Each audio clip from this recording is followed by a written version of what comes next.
we are bringing the mind into the body. With each breath, we are aligning mind and body. As we breathe in and breathe out,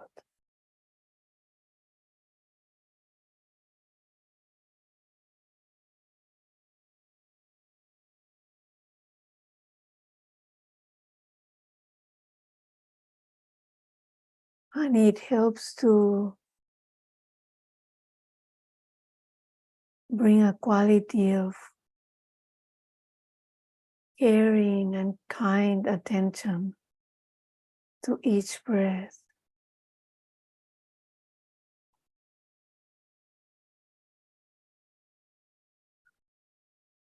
The same attention we will bring to being in the presence of a dear friend.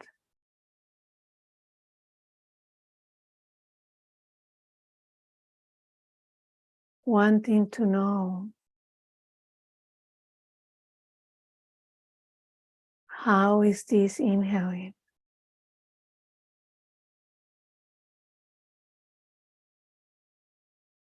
How is this exhaling?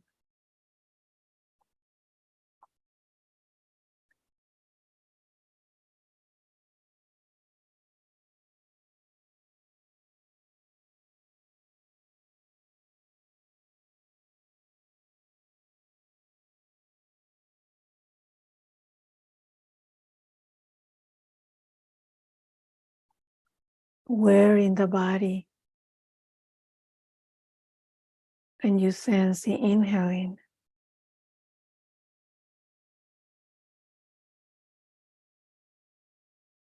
Is it the same place as you can sense the exhaling?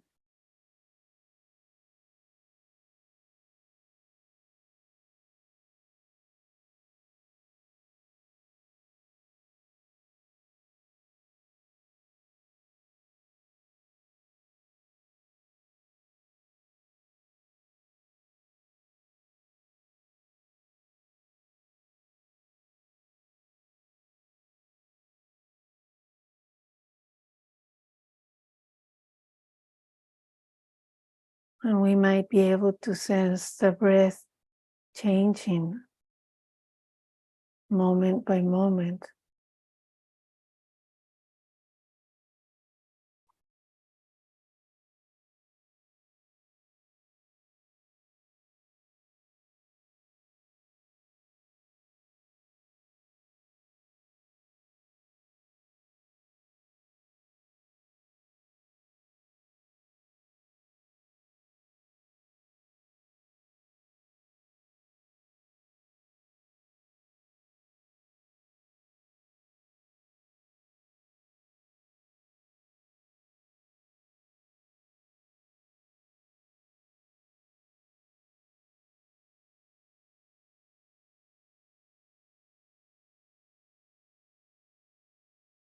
And as we become aware that the mind took us away, doing what it does,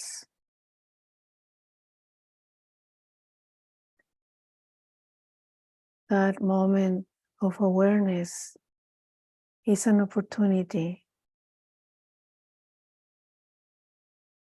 to sense how does it feel to be lost in thought,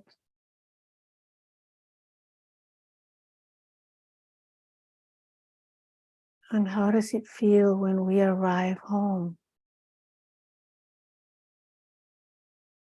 with this breath.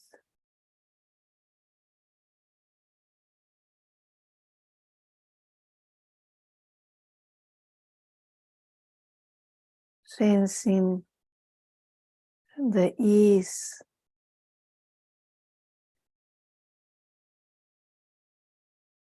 of just one breath, that moment when we are home.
And as we continue to breathe in and breathe out, sensing what is arising moment by moment through the sense doors.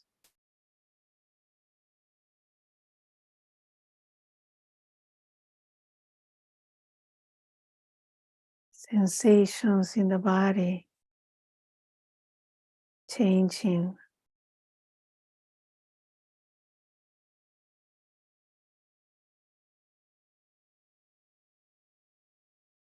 pulsing, vibration.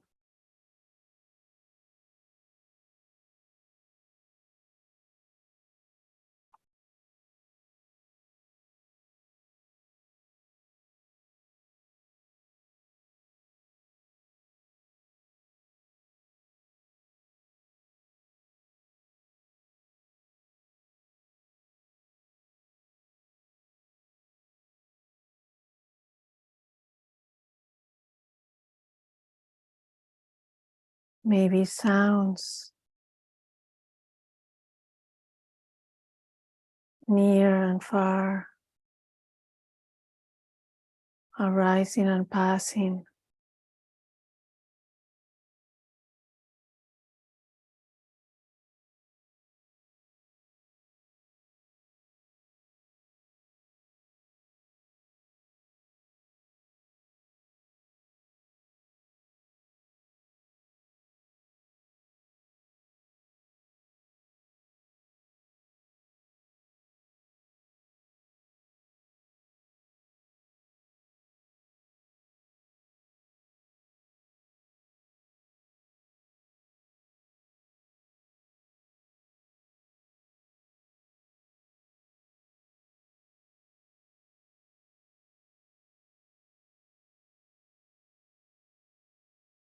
And in the same way, we might be aware of what is arising in the mind.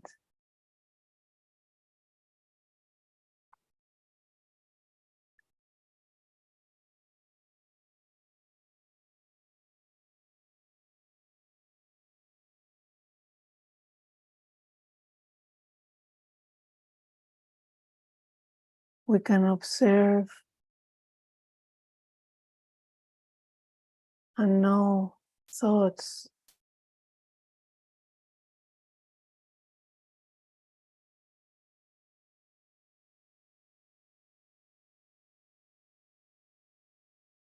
allowing them to arise and pass.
And we can bring awareness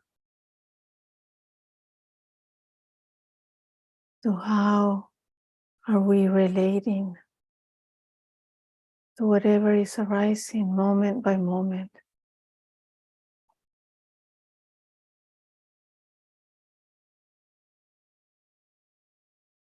Is there an argument in the mind, wanting for something to be different?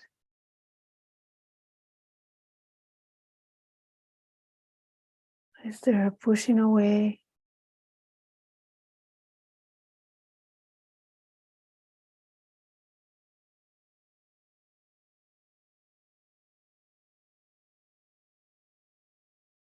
Maybe something needs to be let go of.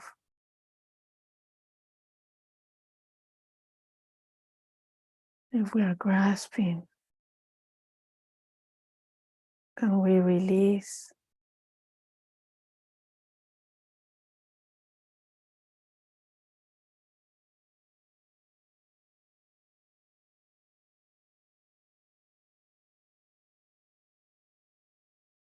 Getting to know this moment as it is.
And as we begin again,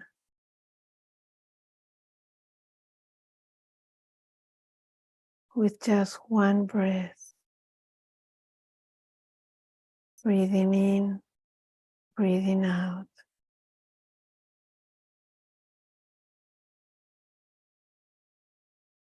Is there any ease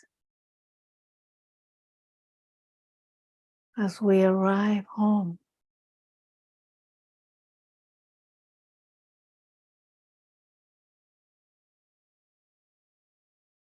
Can we take delight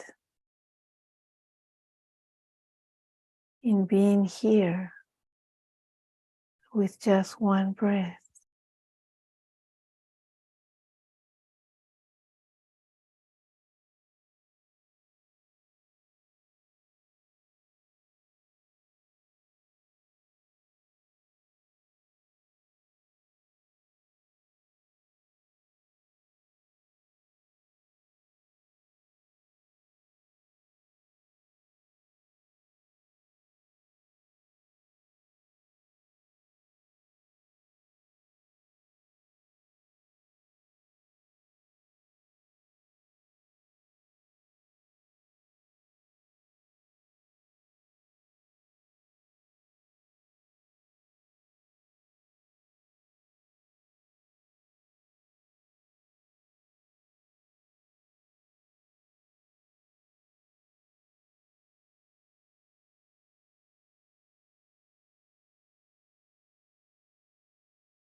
And I invite you to sense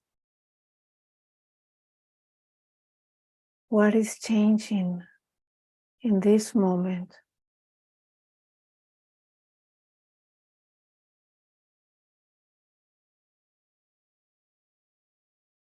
In the body,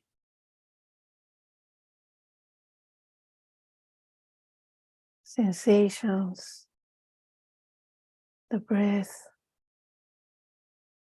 thoughts,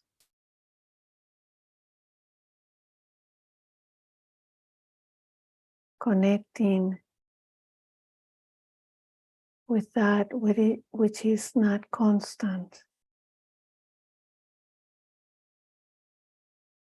knowing change.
And as we come home one more time,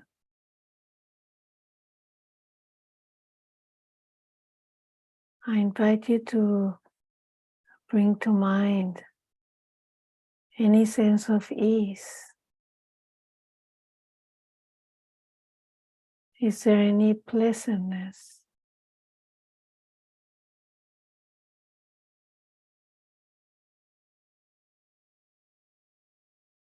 Intentionally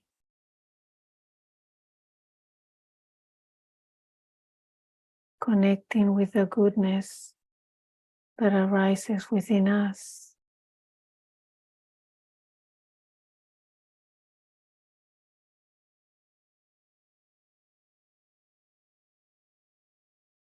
Maybe naming what is going well in this moment.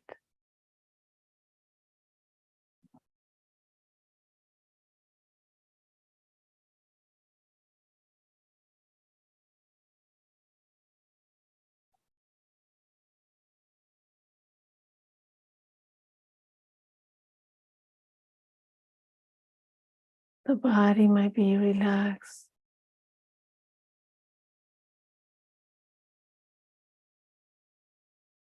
Maybe the breath is soothing.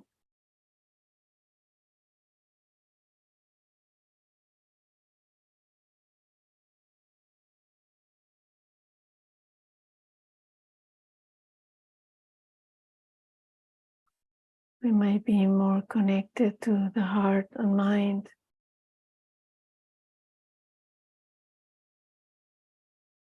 There may be spaciousness.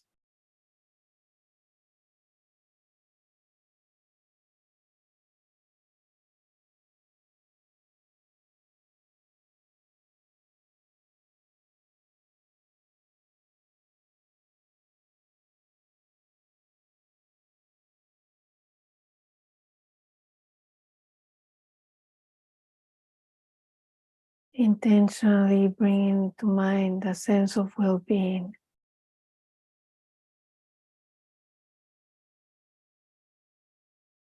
Even for a split second, we might know ease.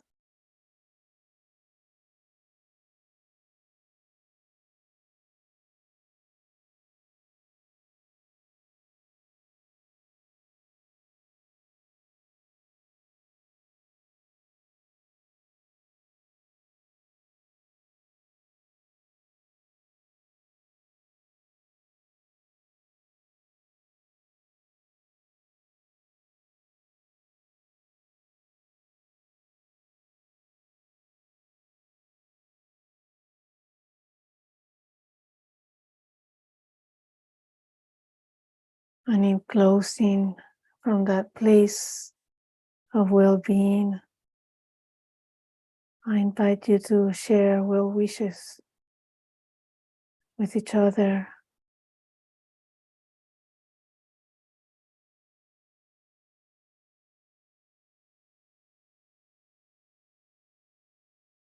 May we live with ease and joy.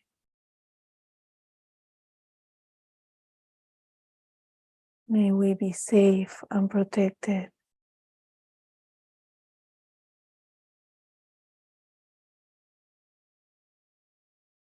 May the benefits of this practice together be a blessing to us and to all those who come in contact with us. May all beings everywhere be free of the causes of suffering.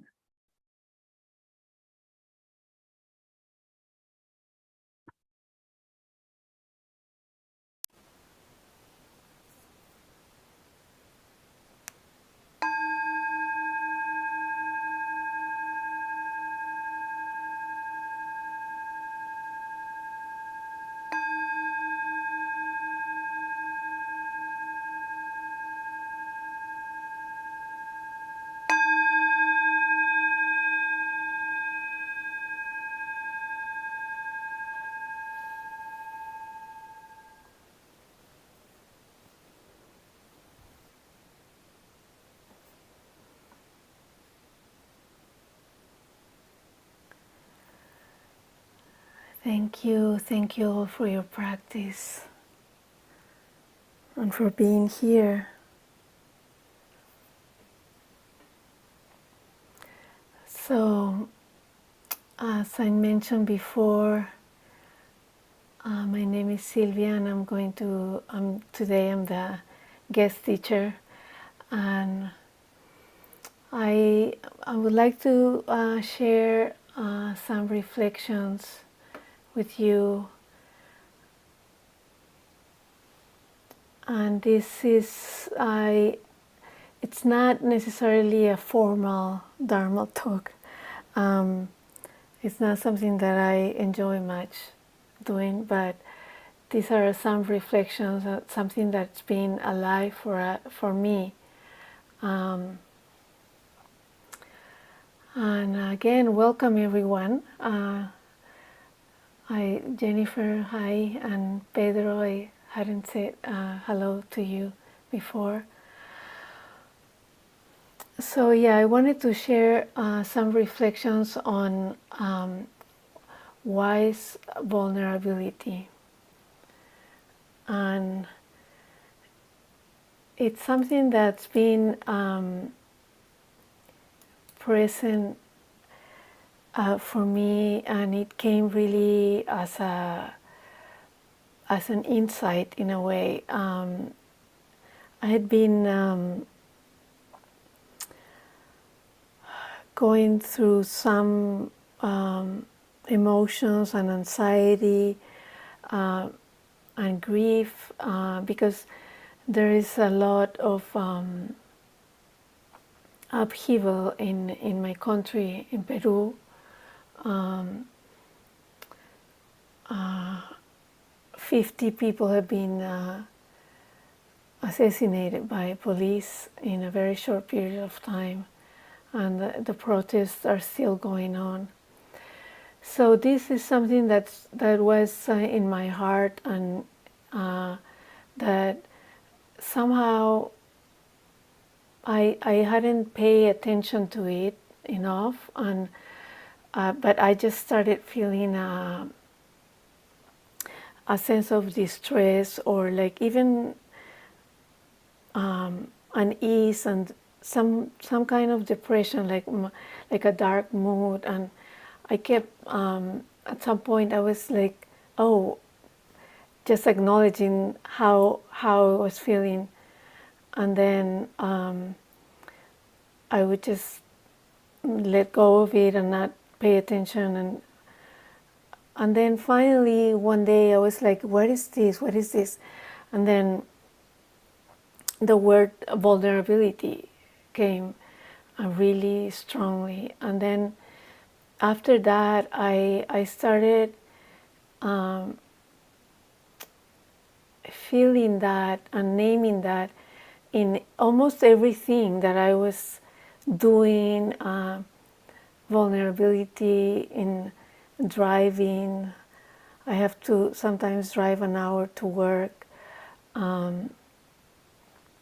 My cat had been sick, and so knowing, oh, is she going to be okay? Maybe she's not going to be okay. So it just the smallest things, and even like in walking around the house, and I've been in this house for about 2 years, but it's a very old house. So knowing that, oh, what is going to break, or what if the furnace goes out? It just like all these things have been coming up, but I wasn't naming them. But when I actually paid attention to it, and it's something that it's become a practice in a way, and it has definitely brought some ease, just in and naming it and being with it, and knowing that this is how it is. And of course it's something that we've probably all practiced and known, impermanence, but really somehow it had a different flavor now for me. And so I was looking. Sorry, I'm going to get some water. 1 second, please.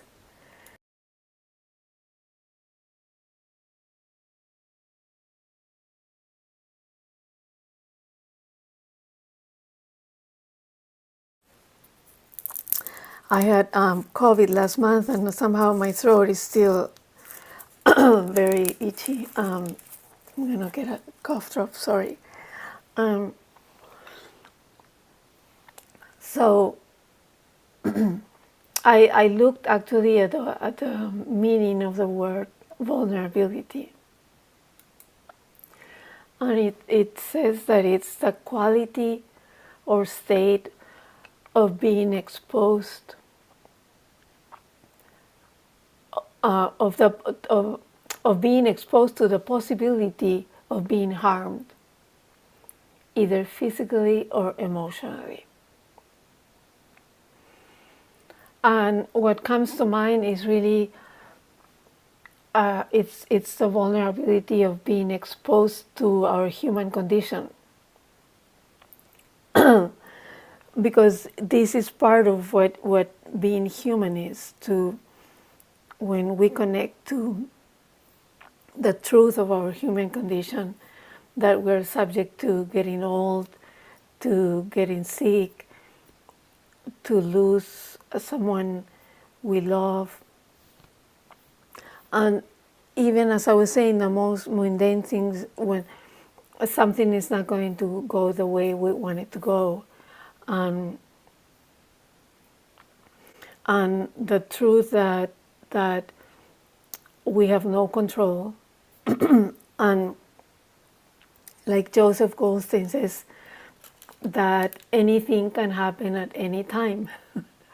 So it's a very probably something that we've heard many times, but when we really take that in, it definitely makes a big difference, and we begin to see how that attachment that we might have to that which is continuously changing, that is, and then we realize that that is the source of pain in our lives.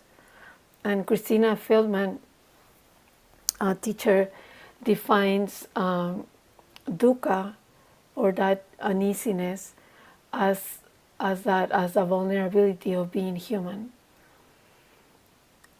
So it's like wanting to make stable what is unstable by nature.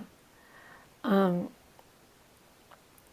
as I was saying, I'm trying to guide you in meditation, in our meditation practice, we can actually, it's a practice, a training to focus on the inconstancy of things. You know, sensing how the breath is changing moment by moment, or how it appears and disappears, and the body, the sensations in the body change, the thoughts, the mind, our emotions.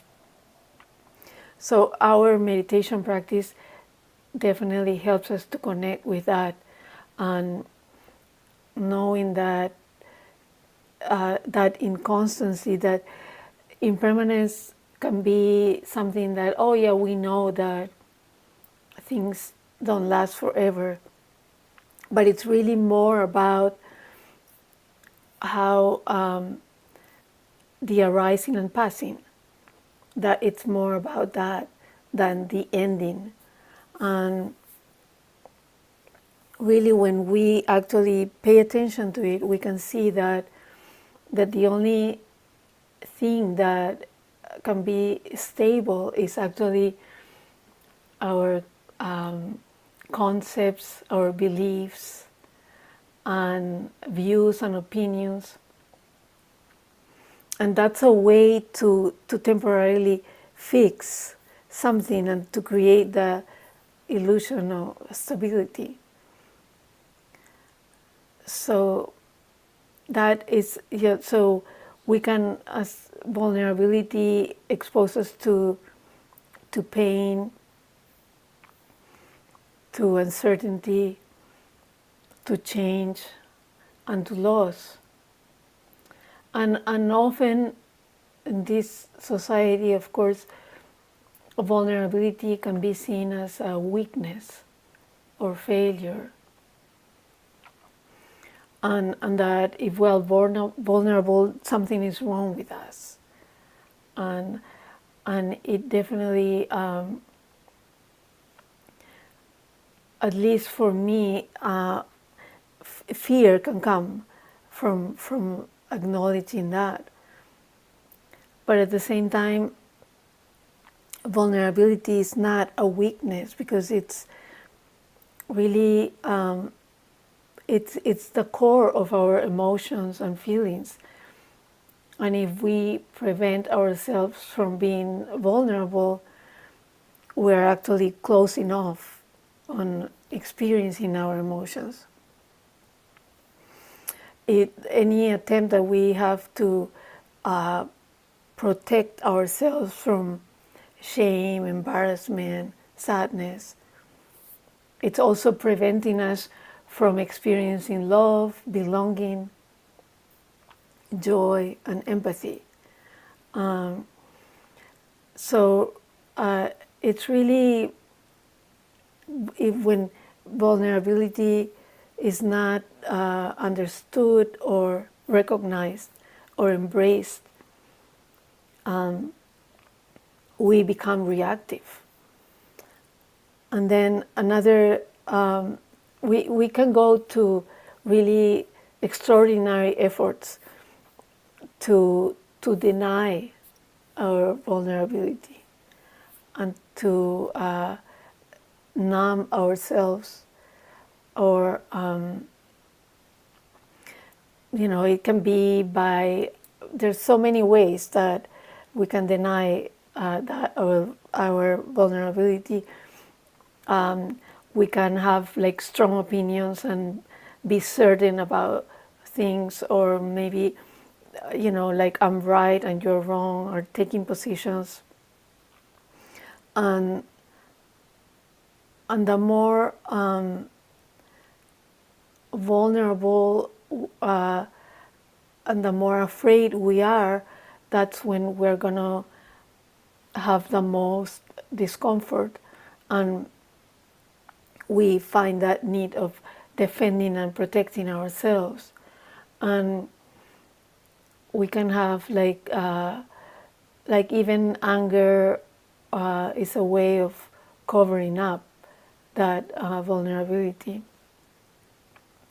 And sometimes we hold to our beliefs, to the perceptions of how we should be, or to an identity, and not being able to control the world or the conditions that we live in makes us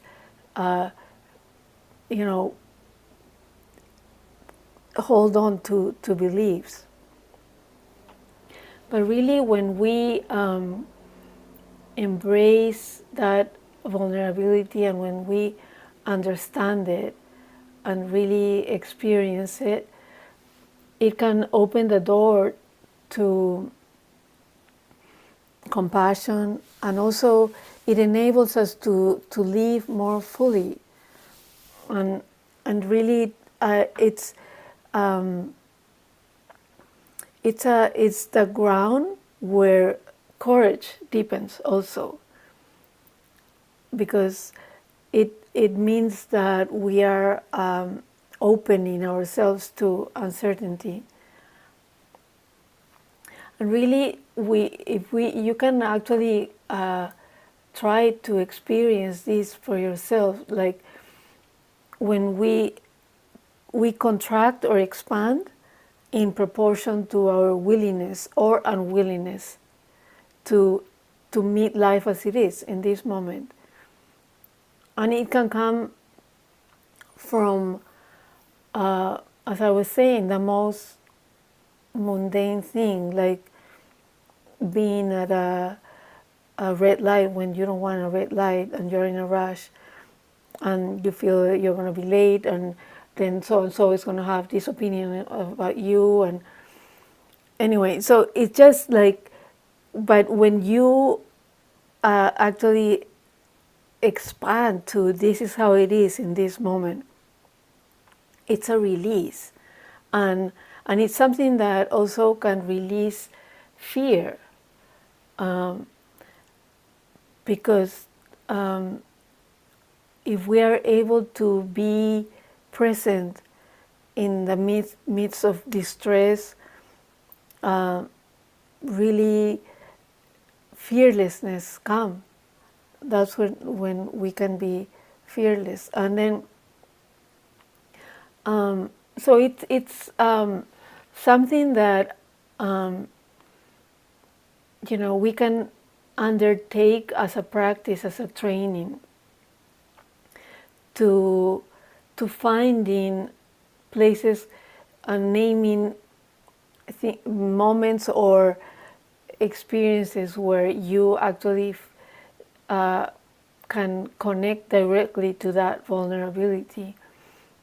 And this is what helps us to have gain the insight that we are never going to be successful at controlling what it's in constant change. And that's what basically what the Buddha said also, that all conditioned phenomena are impermanent and unsatisfactory. So to me, it's almost like it's coming together of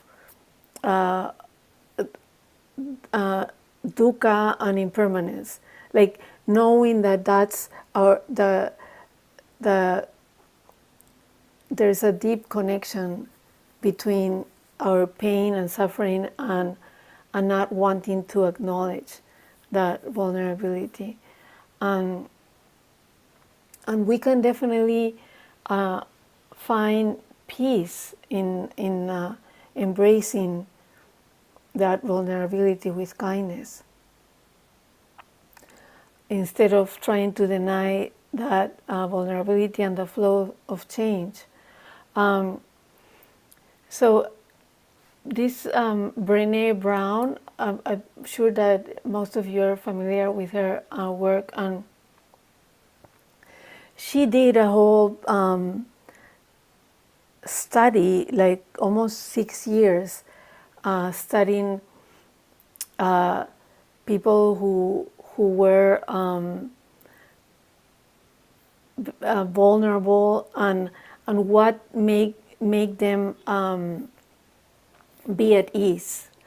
She was studying that, people who can be at ease and people who are not, and basically she found that people who fully embraced vulnerability is which makes them vulnerable is what makes them beautiful. And that's what they were feeling, and she says that vulnerability is the birthplace of joy, creativity, and belonging. And it's really, and then the study also includes how